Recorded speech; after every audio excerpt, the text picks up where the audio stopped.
A leader's defining or redefining.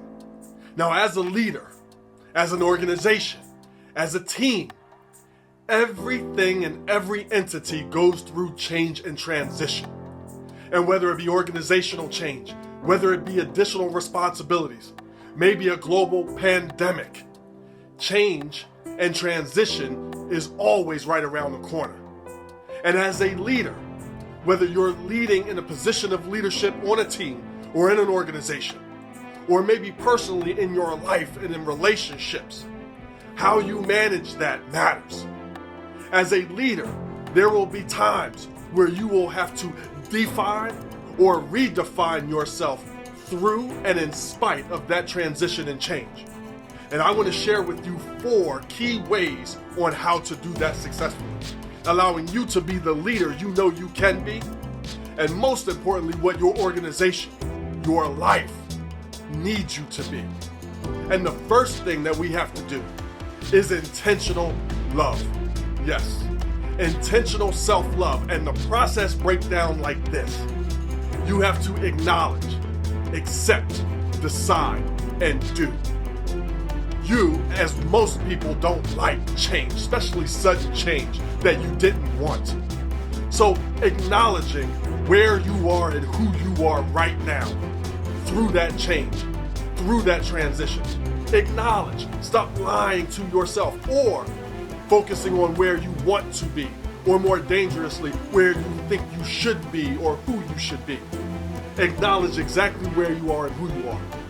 Accept exactly where you are and who you are. Decide what you can do and what you can't do.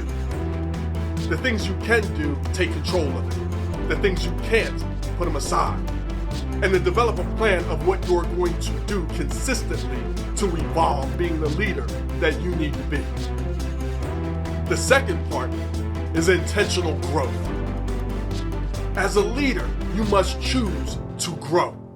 And growing means whatever you've chosen to do, whatever your craft, be the best at it.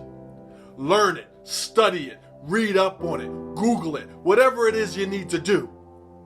But also know what your people, what your team, what your organization needs most from you right now through change and transition and after.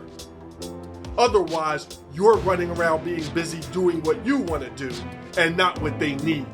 Intentional growth means that you are going to marry the two, making yourself more valuable to your organization, to your team, and to your people, professionally and personally. The third part is gratitude. Now, gratitude is monumental through the process of change and transition.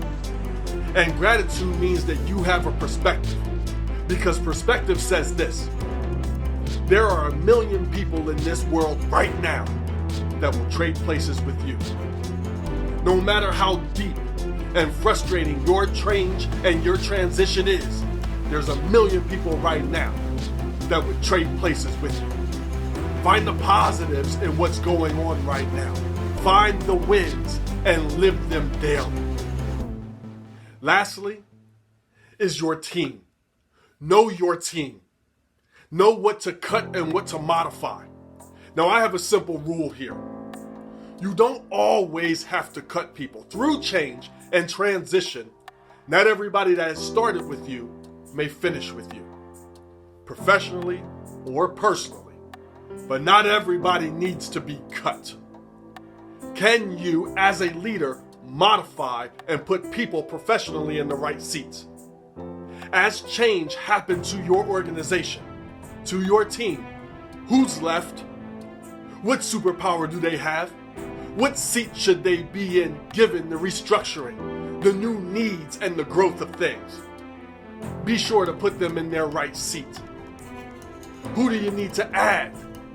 Allowing an evolution professionally and personally through change and that transition. As you are able to do these things, these are the Power 4 things that will allow you to define and or redefine yourself, your team, your organization, and your life. Because I hope this resonated with you. And if you like this, you're going to like everything at youevolvingnow.com. It's YOU evolvingnow.com. And I look forward to being of value and of impact for you, your team, and your organization moving forward. Guys, enjoy your evolution.